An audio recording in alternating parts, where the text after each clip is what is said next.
Albert Einstein's brain was stolen, not by a criminal, but by the man who performed his autopsy. No one gave him permission. He just took it, placed the brain in a jar, and vanished. For decades, no one knew where it was, or why he kept it, until the brain started reappearing. What happened next is even stranger.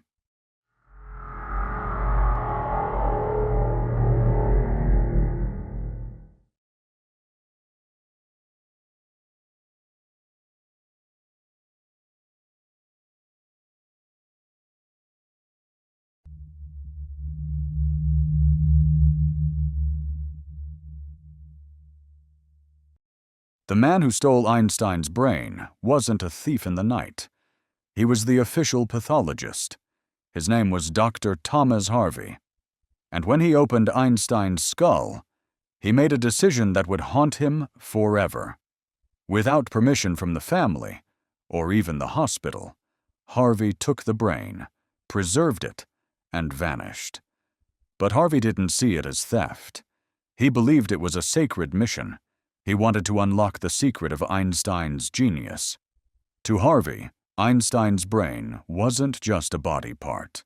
It was a relic, something to be studied and worshipped. But he didn't publish his findings. He didn't alert authorities.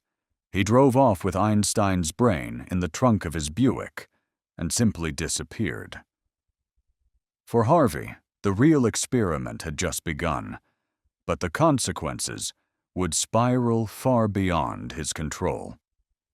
What happened next would haunt not just Harvey, but the entire scientific world.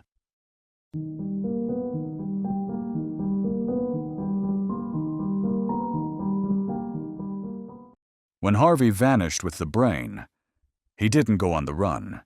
He went to work. Alone in his private lab, Harvey sliced Einstein's brain into over 240 thin pieces, carefully preserved between slides. But he wasn't just preserving tissue. Harvey believed he was preserving greatness, as if genius could be studied under a microscope. He documented everything, but published nothing. For decades, the world had no idea what he'd done. And while he claimed it was all for science, Harvey never contacted Einstein's family again. Not once. In truth, he never even asked anyone how to study a brain. He wasn't a neurologist. He was improvising on Einstein. So why did he do it? Vanity? Obsession? Or something else entirely? Because what Harvey did next would turn Einstein's brain into a global obsession.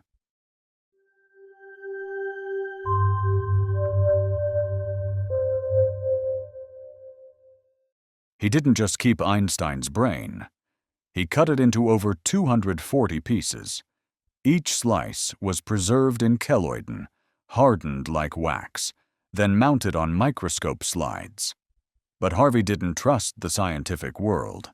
Instead of publishing, he mailed brain samples to hand-picked researchers. Most scientists refused to be involved, but a few couldn't resist the temptation of genius under a microscope. Some claimed they found extraordinary things, an unusually high count of glial cells, more dense folds in the parietal lobe. But the results were never conclusive. No one could agree on what they meant, or whether they meant anything at all. And yet, somewhere, in a dozen labs around the world, Einstein's brain still sits, sliced, sealed, and silent. But the most shocking part of the story hadn't happened yet.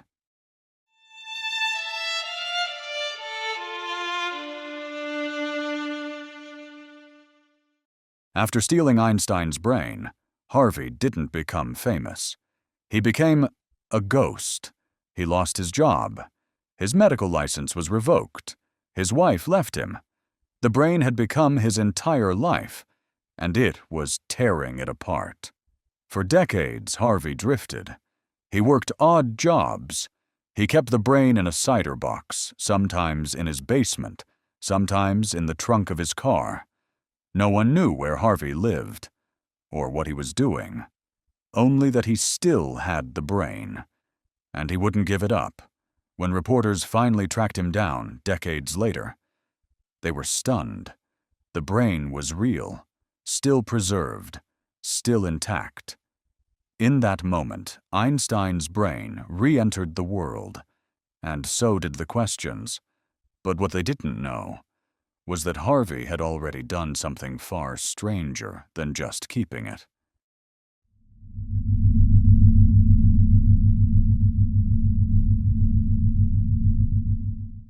For over 20 years, Harvey kept Einstein's brain in jars, hidden in his basement.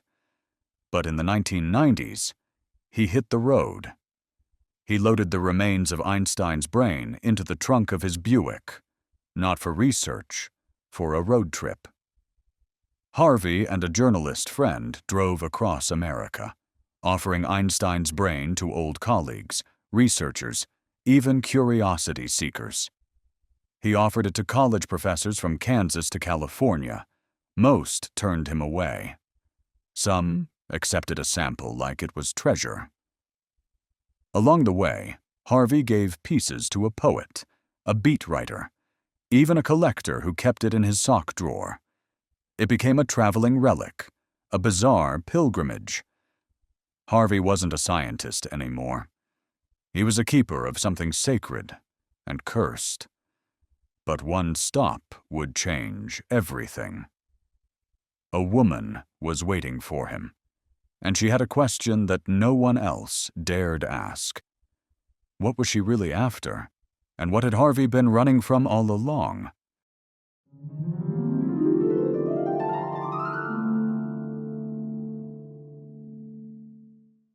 The woman's name was Evelyn Einstein. She claimed to be Albert's granddaughter, and she wanted the brain back. She'd tracked Harvey down. Years of rumors, whispers, had led her to the man who held her grandfather's mind in a jar. She wasn't interested in science. She wanted dignity. She wanted respect. She wanted her grandfather to rest. Harvey was calm, almost numb. He told her he had kept the brain safe, that it was never about fame. It was about understanding. But Evelyn didn't care about understanding. She cared about memory, and what it means to let go. She asked him just one question. Do you think he would have wanted this? Harvey couldn't answer. Not then. Not ever. But that question would follow him for the rest of his life. But someone else was watching. And they didn't want the brain returned. They wanted it studied again.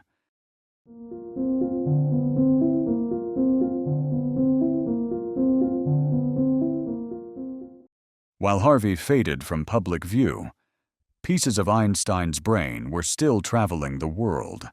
Some scientists saw the brain as sacred. Others saw it as a chance to dissect the very nature of genius. In Japan, one neurologist claimed Einstein's brain showed extraordinary complexity. In Canada, another called the structure entirely unremarkable. But one team took things further. They injected Einstein's brain cells into lab rats to see if it made them smarter. Another group examined Einstein's glial cells using electric pulses, hoping to stimulate dormant genius. The results? Never published. The researchers either backed away or were silenced.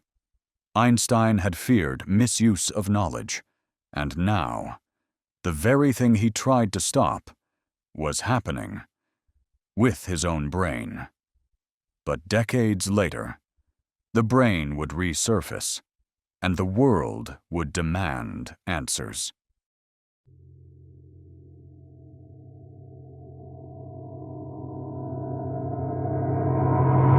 It had been decades. Harvey was nearly 80. The brain had traveled thousands of miles. And yet, it was still with him. The pieces of Einstein's brain were stored in Tupperware, kept in a cardboard box inside a cider crate. A reporter found him, Michael Paterniti, and when Harvey offered, he said yes. They hit the road together, with Einstein's brain in the trunk. Over 3,000 miles, from New Jersey to California, motel to motel, with a brain in the back, and a story neither of them could control. Paternity didn't know what he was chasing: closure, history, or just madness. But Harvey seemed at peace, as if the journey was the point. When they arrived, Harvey didn't go to a lab. He went to Evelyn Einstein. He told her, "I want to make things right." But she just looked at the box and walked away. But even then, the brain was not buried, not destroyed, not returned. It would vanish, one last time.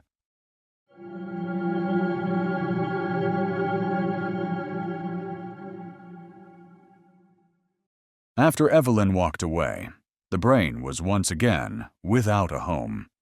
Some say Harvey gave pieces to a few remaining labs. Others say he kept them until his death. No one truly knows how many pieces remained, or where they are today.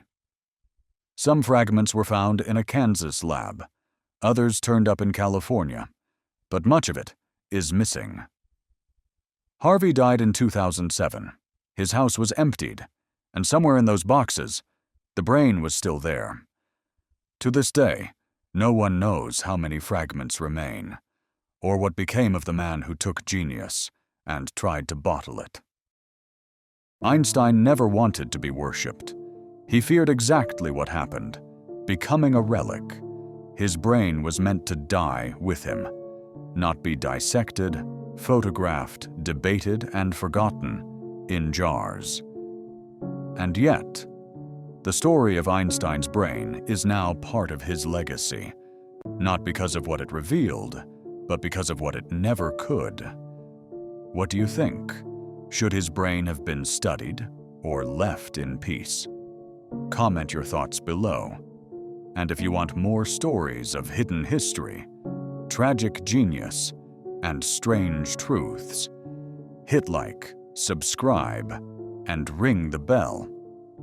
This is 1900 Chronicles, where the past has secrets.